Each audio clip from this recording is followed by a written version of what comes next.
Good afternoon students, welcome to SRS IAS and law academy. जैसा कि आप सबको पता है कि नायब तहसीलदार का एग्ज़ाम आने वाला है और उसी के कॉन्टेक्स्ट में हमने अपना फ्री क्रैश कोर्स शुरू किया हुआ है, जिसमें हम आपको मोस्ट एक्सपेक्टेड क्वेश्चंस जो एग्ज़ाम में आ सकते हैं वो करवाते हैं। और आज हमारी करंट अफेयर्स की फ़र्स्ट क्लास है। आज हम मार्च 2022 के जो करंट अफेयर्स थे उससे रिलेटेड हमने कुछ क्वेश्चंस डिज़ाइन किए हैं, आज हम वही सॉल्व करेंगे। तो चलिए अपनी क्लास शुरू करते हैं। तो जो हमारा फर्स्ट क्वेश्चन है वो है कि consider the following statements regarding international intellectual property index 2022।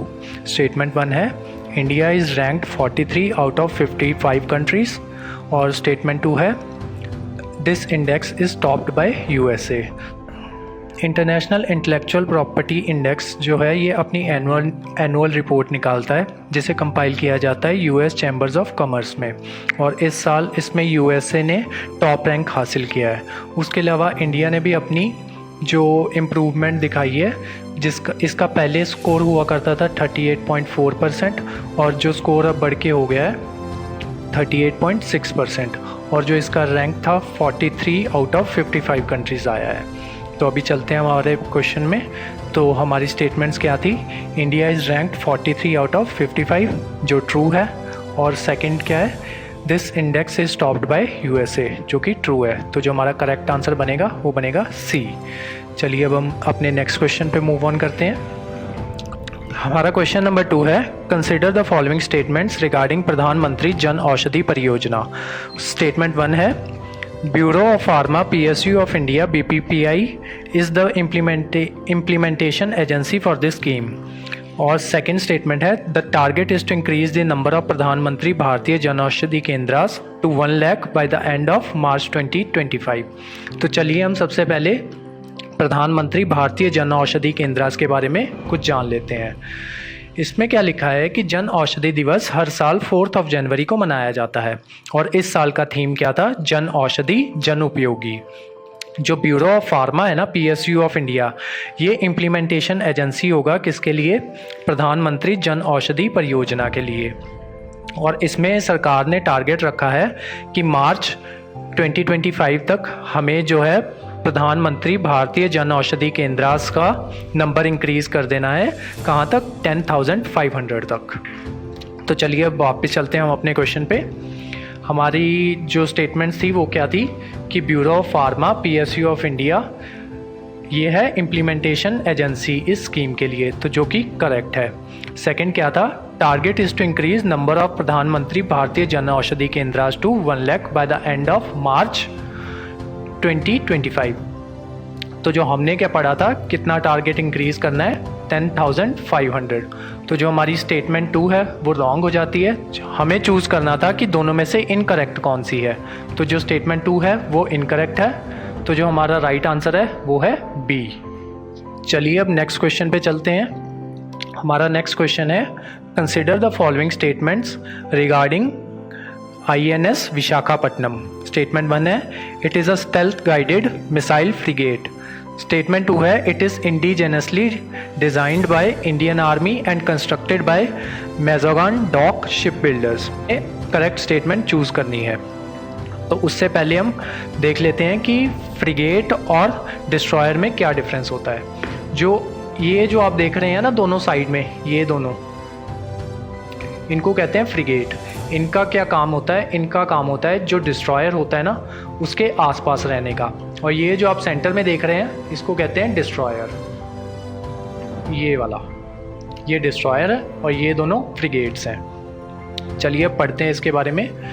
Recently क्या हुआ है कि इंडिया ने जो इंडियन मेड जो स्टेल्थ गाइडेड मिसाइल है ना, वो जो विशाखापट्टनम जो डिस्ट्रॉयर है ना INS विशाखापट्टनम, उसके ऊपर डिप्लॉय की है।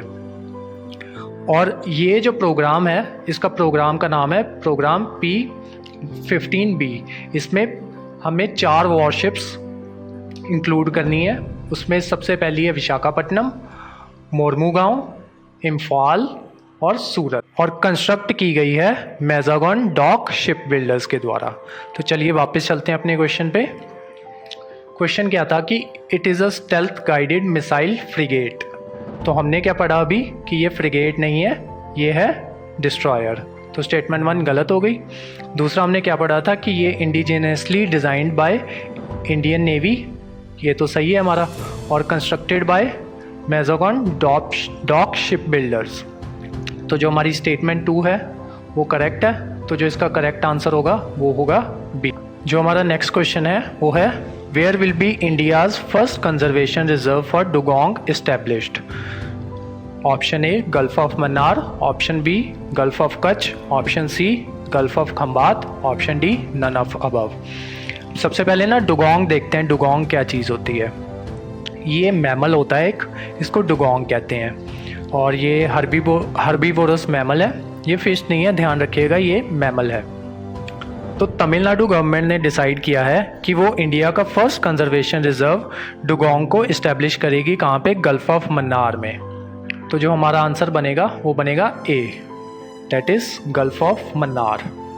अब हम 5th क्वेश्चन पे मूव ऑन करते हैं। 5th क्वेश्चन क्या है, consider the following statements regarding Sagar Parikrama. Statement 1 है it is an initiative of Indian navy. Statement 2 है it is conducted to check the interference of neighbouring countries in the Indian ocean. तो हमें इसमें से करेक्ट स्टेटमेंट्स को choose करना है। तो चलिए हम देखते हैं कि सागर परिक्रमा है क्या। जो ministry of fisheries, animal husbandry और डेयरिंग है उसने इनैगोरेट की है Sagar Parikrama to know the problems of coastal fisher folks. मतलब कि कोस्टल फिशर फोक्स को क्या क्या प्रॉब्लम्स आती हैं। तो चलिए वापस आते हैं हम अपने क्वेश्चन पे। It is a initiative of, statement 1 क्या है, it is a initiative of Indian Navy. तो हमने क्या पढ़ा कि ये इनिशिएटिव है ministry of fishery, animal husbandry and dairying का। तो हमारी स्टेटमेंट 1 है वो गलत हो जाती है। दूसरा स्टेटमेंट क्या है, it is conducted to check the interference of neighbouring countries in Indian ocean. तो ये भी गलत है, क्योंकि ये किसके लिए है, ये जो सागर परिक्रमा है to know the problems of coastal fisher folks. तो जो हमारी दोनों स्टेटमेंट्स गलत हो जाती हैं, तो जो राइट आंसर है वो है डी। तो चलिए अब हम अपना 6th क्वेश्चन देखते हैं। 6th क्वेश्चन क्या है, consider the following statements regarding world wild life day 2022। Statement 1 है it is celebrated every year on 3rd of March। Statement 2 है the theme for 2022 is recovering की स्पीसीज फॉर इकोसिस्टम रिस्टोरेशन। तो इसमें से हमें correct statements कौन सी हैं ये चूज़ करना है। तो सबसे पहले वर्ल्ड वाइल्ड लाइफ डे के बारे में कुछ फैक्ट्स देख लेते हैं।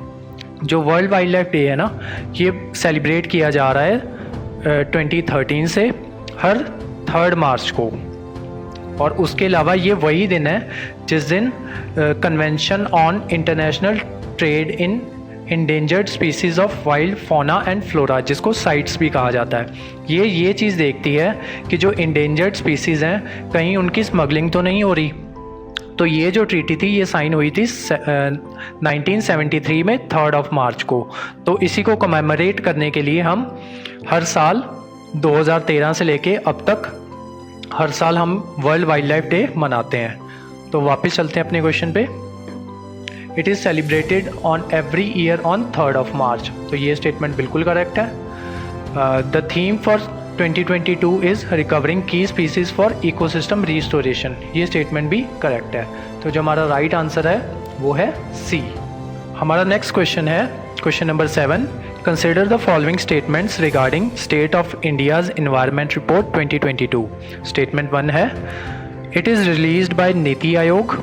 स्टेटमेंट 2 है top rank is secured by Kerala.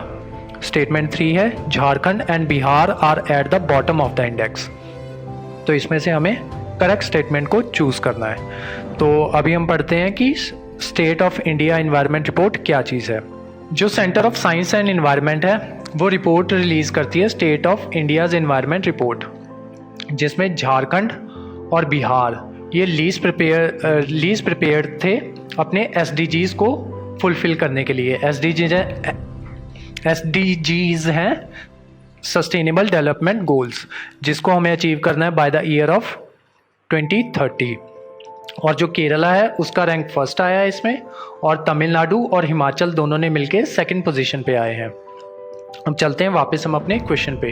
Question में क्या लिखा था कि it is release by NITI Aayog, लेकिन हमने क्या पढ़ा कि इसको रिलीज़ करती है centre of science and environment. तो जो हमारी स्टेटमेंट 1 है वो रॉन्ग हो जाती है।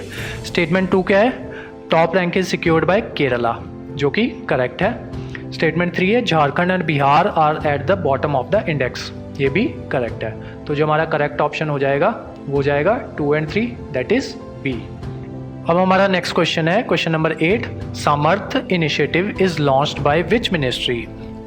Option A ministry of skill development and entrepreneurship, option B ministry of micro small and medium industry, option C ministry of women and child development, option D ministry of health and family welfare.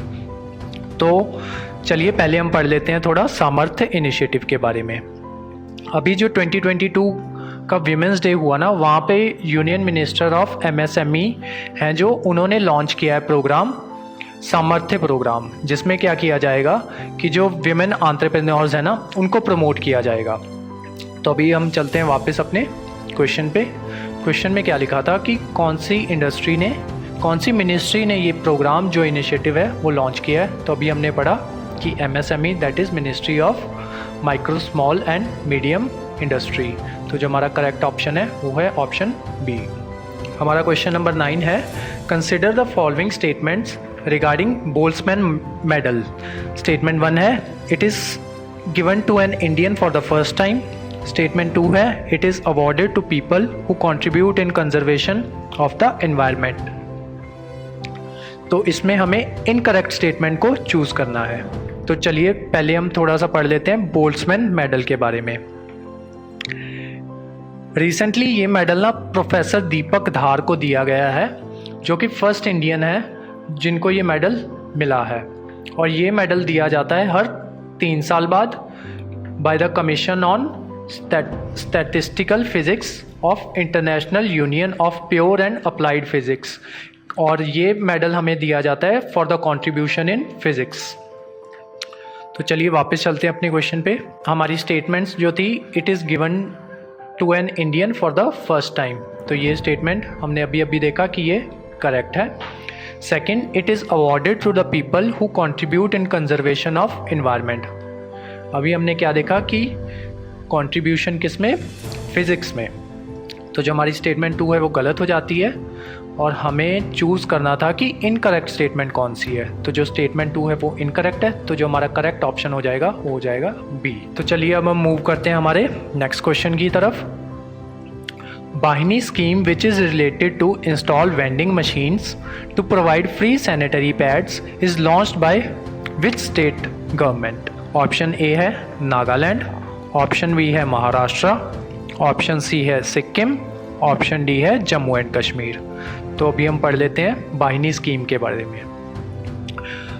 देखिए first ही line में लिखा है कि Sikkim government announced a scheme जिसका नाम है Bahini to install vending machines to provide free sanitary pads. और इसका एम क्या है कि 100% access to free and safe sanitary pads to secondary and senior secondary school going girls। तो जो हमारा करेक्ट ऑप्शन इसमें हो जाएगा सी, दैट इज़ सिक्किम। तो इसी के साथ आज की क्लास ख़त्म होती है। हम और करंट अफेयर्स अभी लेके आते रहेंगे जब तक एग्ज़ाम नहीं आ जाता।